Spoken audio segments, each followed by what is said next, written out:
Hello, welcome to my channel. I'm Janet Yong, and in my channel I share about Feng Shui, Bazi, entrepreneurship as well as personal growth, especially in the areas of success, communication and motivation. In today's episode, it will be part 4 in the series on how we utilize Bazi to understand mental health triggers that can cause stress and issues, especially emotional and longer term health issues. I've already shared in 3 of the episodes on self-persecuting clashes as well as harms last week. What about this week? What am I going to share? Well, there is one combination which we call self-persecuting clash, and I will explain in this episode what it means, what you can do, and how you can overcome or face this particular challenge. So without further ado, let's move on to the next segment. Now, what is self-persecuting clash? Self-persecuting clash generally involves a set of 2 animal branches, and I'll share with you here the 4 types of self-persecuting clash. The first set involves the 2 animal branches of rat and rabbit. This can occur basically within your Bazi natal chart, or it could be either the year or the 10-year luck pillar of one animal branch clashing against one of your branches in your natal chart. The second set of animal is basically that of the dragon and the dragon. It means maybe having a dragon branch either in your year, then having another one either in your month, day or hour, or it could mean that a dragon branch comes in your 10-year luck pillar clashing with one of your 4 pillars, or it could be the year of the dragon coming into clash with one of your natal chart animal branches as well. So that's the second set of self-persecuting clash. The third set is horse and horse. Fourth is rooster and rooster. Now, if you notice, except for the first set, which is the rat and the rabbit, the rest involves 2 of the same animal branches. So when we talk about these clash, it's really what we call self-persecuting. So when we talk about self-persecuting, what does it necessarily mean? It generally means self-imposed restrictions or self-imposed cage on ourselves due to an external circumstance or our perception of the external circumstance. So what do I mean by this? I'll just give you an example.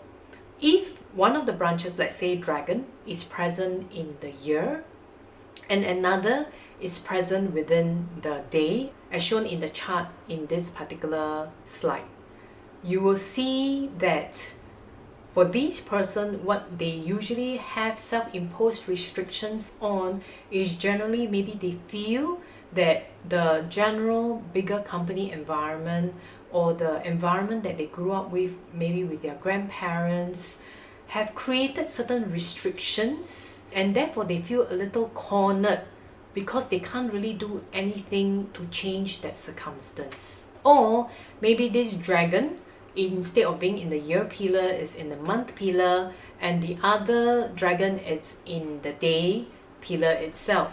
So when you have the month and the day pillar with dragon present, then what it may mean is probably you're brought up in a family environment where you feel that because of the circumstances that you are brought up in, you feel that you are constantly restricted in the way you should be reacting, or you feel that because of certain obligations and circumstances, there's only so much you can do. There's nothing very much you can cross out of, and therefore you cause yourself a lot of anguish because you feel constantly restricted, constantly harmed, or constantly cornered.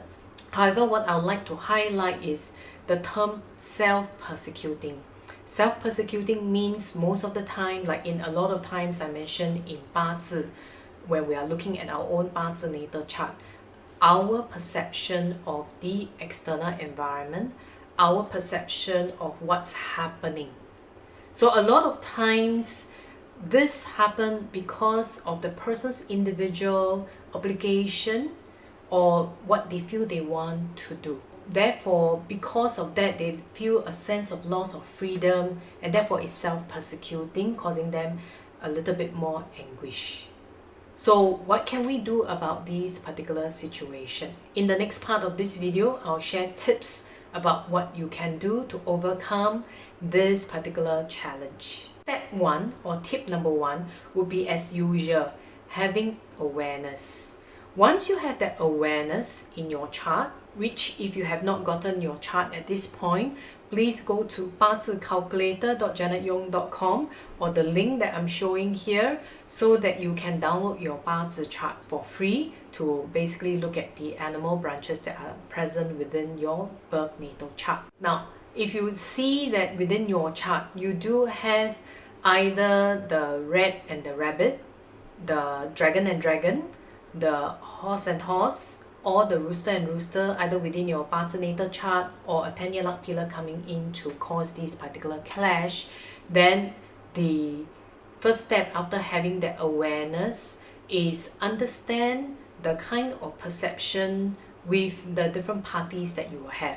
So it will mean, does it mean that it is basically yourself versus the external environment, yourself versus your immediate boss or immediate environment, or is it yourself versus your children or subordinates, or is it a 10-year luck clash, external circumstances coming clashing into your chart, therefore causing you to have that feeling when usually you do not have.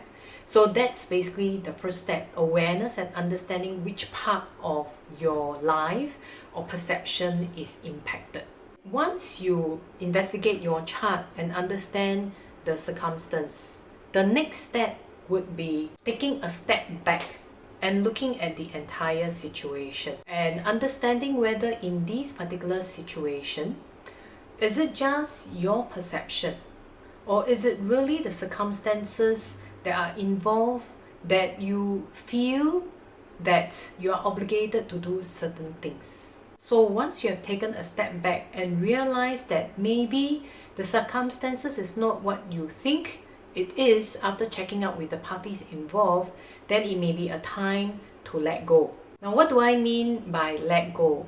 Letting go means once you understand the circumstances and maybe you realize it's actually a self-imposed restriction or obligation that you put on yourself, then you need to learn to basically let go of your feelings and just move forward.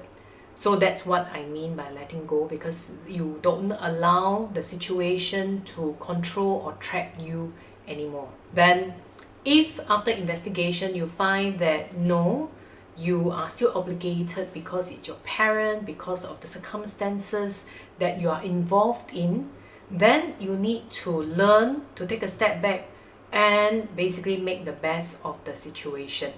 Now, what do I mean by make the best of the situation?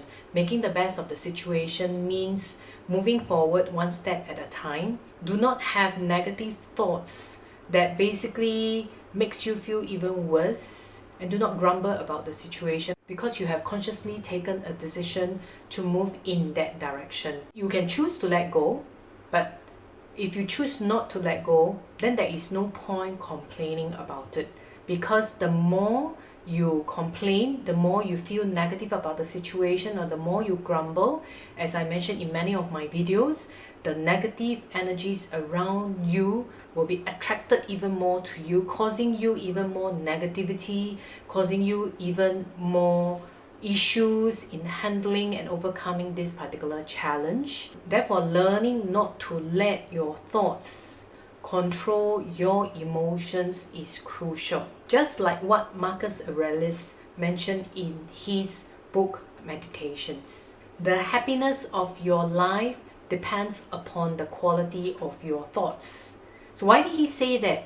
It's exactly what I meant by, if you allow the circumstances that you impose on yourself to create unhappiness because of the thoughts that you have of the restriction and the freedom and the not being able to do a lot of the things that you want to do because of the circumstances that you are in, the unhappier you will get. But once you decide that yes, this is a circumstance, I cannot get through it, but how best can we make of this situation so that we can move one step forward at a time? So that is the most critical that we should be looking at when trying to overcome a self-imposing restriction caused by a self-persecuting clash. That's all I have to share with you today on the self-persecuting clash. It's a pretty short episode, and I hope that you enjoy this particular session. And that concludes basically the different kinds of clashes that will cause mental health triggers from a Bazi perspective. In next week's episode, I'll be interviewing one of the mental health wellness expert in Singapore. Her name is Miss Sha-En Yo, and she's the founder of Happiness Scientists. She will be sharing with you her point of view of what are some of the common triggers of mental stress, as well as what you can do, or if you observe a loved one having stress, what you can do to move forward as well. So I hope to see you next week in my channel. Until then, goodbye.